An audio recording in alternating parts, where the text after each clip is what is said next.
All right, so Tajon, today at 30 Teams in 30 Days, we're talking about the Phoenix Suns. Yes, they just traded for CP3, and now they have Devin Booker, and they still have DeAndre Ayton.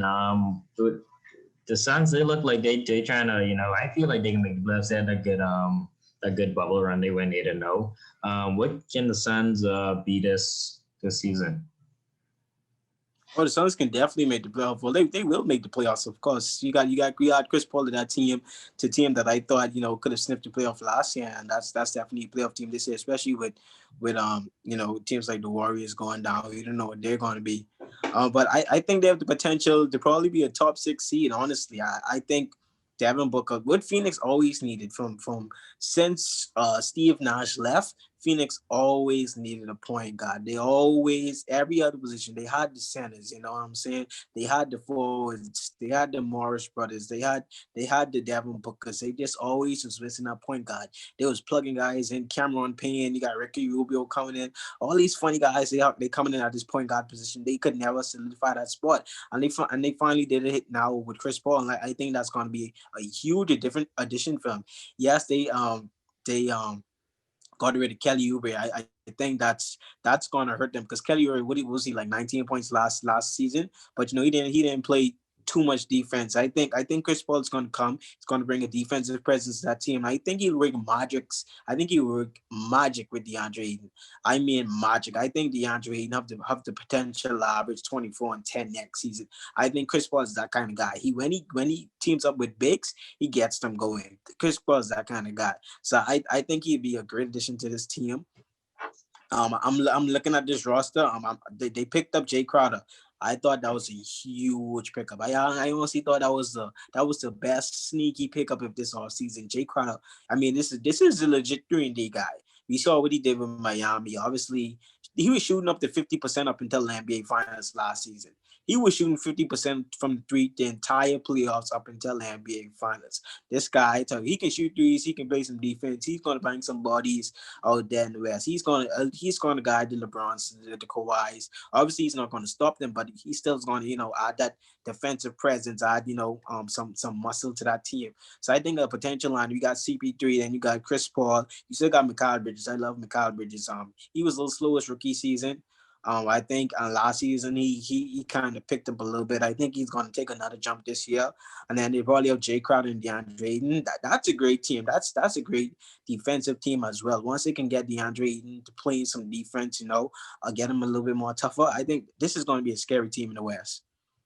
Yeah, let's just get a couple of things out of the way. First of all, like nobody had OKC making the playoffs last year, and they ended up. I think they were the 4th seed this year. They ended up being the 4th seed with Chris Paul. So I definitely feel like um he'll elevate the Suns into the playoffs. But I feel like everybody's getting hyped over the Suns going on that 8-0 run. They went 8-0 in the bubble. Like let's not forget that the last 4 games they played, the teams are resting most of their starters and their star players. So like let's not overrate their 8-0 bubble run and have them, think they're gonna run through the entire NBA when the season starts. And Kelly Oubre, like you said, is a big loss for them, and he does play defense. I feel like he's a what you call a elite defender. But he obviously, I feel like they'll get that production back and more. Chris Paul is by far the better player than Kelly Oubre. So even though they lost some, a little bit of wing defense, they did get Jay Crowder to kind of fill that hole. And I feel like Jay Crowder, I said this to you many times. Jay Crowder he's a guy. He plays good on teams with no expectations. So he's gonna play good on. He's gonna fit well on the Phoenix Suns. And the biggest thing is we know what Devin Book is going to give you, and we know what Chris Paul is going to give you. Now, can they get the third guy? DeAndre. And what can he was the number 1 pick, and we in that draft they had Luka and they had Trae Young, and obviously those guys are had far more. They've been playing way better than he has, and I mean, he's been a solid, steady, rotation guy or steady starter. He's not a scrub by any means, but can he, elevate to that Luka Trae Young level? And I feel like Chris Paul's going to help him with that. Chris Paul's going to get those guys playing defense too. Ayton doesn't play any defense. He needs to address that. But I feel like having Chris Paul there will help them. I don't know, like in terms of the long term, in terms of the long run, I don't know, like you maybe get 2 seasons of the CP3. Like I feel like, he has what, like how many All-Star seasons do you think he has left? Like maybe one.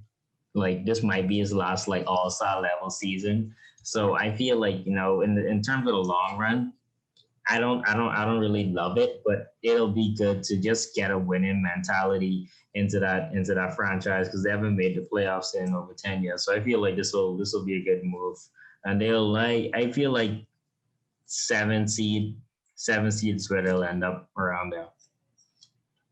First of all, they only needed 2 All-Star seasons on CP3. He only has 2 more years left on his contract. That's all they really want. They knew it. They're not looking at CP3 and saying he's a long-term addition. They look at him as like, well, he's gonna play out this contract and he's probably gonna give us some good minutes at least. If not anything else, he's gonna get these guys prepared to play defense, and he's gonna put some leadership qualities into Devin Booker, into DeAndre Ayton. I really think that's what he's there for. He's not there for their long-term solution at point guard. They already know CP3 is coming there to be a leader, to set a culture for the franchise. DeAndre Ayton averaged 18 and 12 last year. Let's not act like DeAndre Ayton has been the scrub. He's legit been the third best player out of that draft. With Trae Young and Luka. He's been the third best player. He went number one, but Luka's obviously the best. You could put Trae at number two, or he's up there with numbers, although his usage is always top in the NBA. And then it's been DeAndre Ayton. So let's not act like DeAndre Ayton has been a scrub. He's been one of the best players from that draft. I think he's going to be even better this year with CP3. Like I said, it's hard to be a big in this league when you don't have a point guard set you up, and that's what DeAndre Ayton was going against. And then I don't think people are looking at Phoenix and saying that they went 8-0 in the bubble. We're looking at Phoenix, we're saying, well, they got a new coach. They got Monty Williams. And the entire time they got Monty Williams, every game you saw they were getting better and better and better. That was Phoenix. They were losing some tough games. They were playing better on defense. Every game you just saw them getting better and better. And we ultimately saw some of the results in the bubble. So I think that is what people are more so looking at. We're not looking at them saying they went 8-0 in the bubble. No, we saw the growth from Phoenix throughout the entire season. And then you saw in the bubble that competitive just spread out of them. And that's what people wanted to see. So, and they were looking at them another year with Monty Williams. Then you add a point guard to that team. You add a defensive minded guy. You add a Chris Paul, a first by Hall of Fame. We're looking at it. That's going to be a playoff team. We're not expecting them to obviously, sweep past the West. No, we're saying, all right, at best, they're probably going to get the 6th seed, 5th seed at best, maybe 5th seed at best. 6th seed, 6th, 7th seed ideal. That's the reality. That's what we're looking at for this team. I don't think they're going to get past the first round. I think they probably make some noise. They probably make it to the second round. I don't know. I doubt if they get like the 5th seed, they probably make it to the second round. If they get anything less than that, they're not getting past the first round. But we're still looking at them. We're saying they're going to make some noise. It's for a team like Phoenix. If they just make it to the playoffs, it's going to be celebration. Because Phoenix has had a drought since Steve Nash left. We haven't seen Phoenix make any noise. And that's been over a decade. That's been over 10 years. Steve Nash has been long retired. Well, in terms of them getting bad inside the bubble, I don't think they were horrible. Like this team was before the bubble, before going 8-0. They were 24-39. That's terrible. They had 24 wins on the season before the bubble, and Monty Williams, I feel like they started off the season good. I can't even remember. I'm pretty sure they started off the season really good, and then they just fell off. He just really kind of fell off. I think. Well, DeAndre Ayton got suspended for 30 games, and that really put them in a big hole. I mean, you're talking about your second best player. Okay. Started the lineup 2 games in, so that's what happened. And DeAndre Ayton got suspended, and we saw when he got back, they kind of were playing better ball. So that was reality of that situation, and all like they were just platooning, but you still see the growth from Phoenix.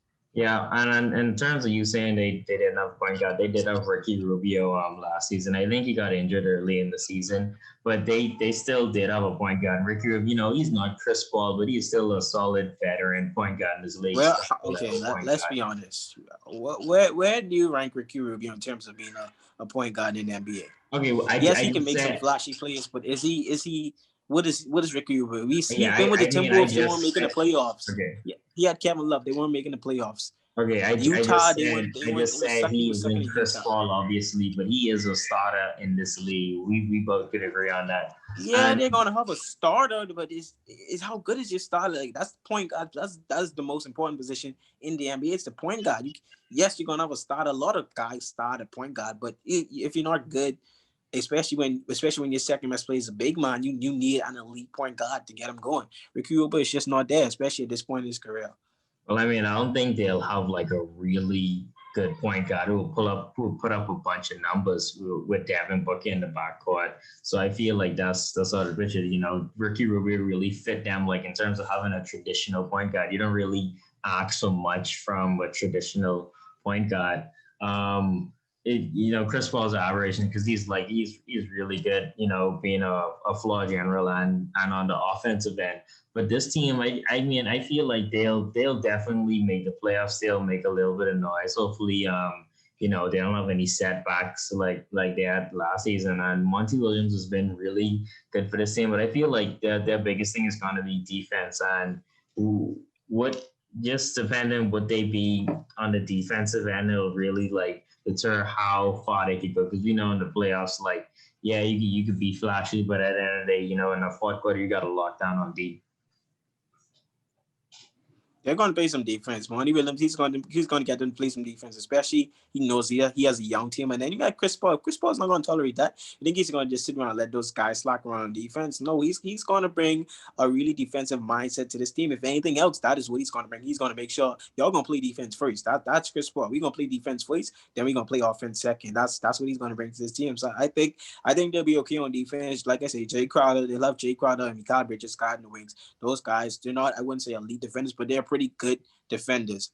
Jay Crowder, he was an elite defender at one point. I don't think he's there anymore. Then you got Mikal Bridges. Chris Paul can play defense. Devin Booker, he's a little bit undersized at the two guard position.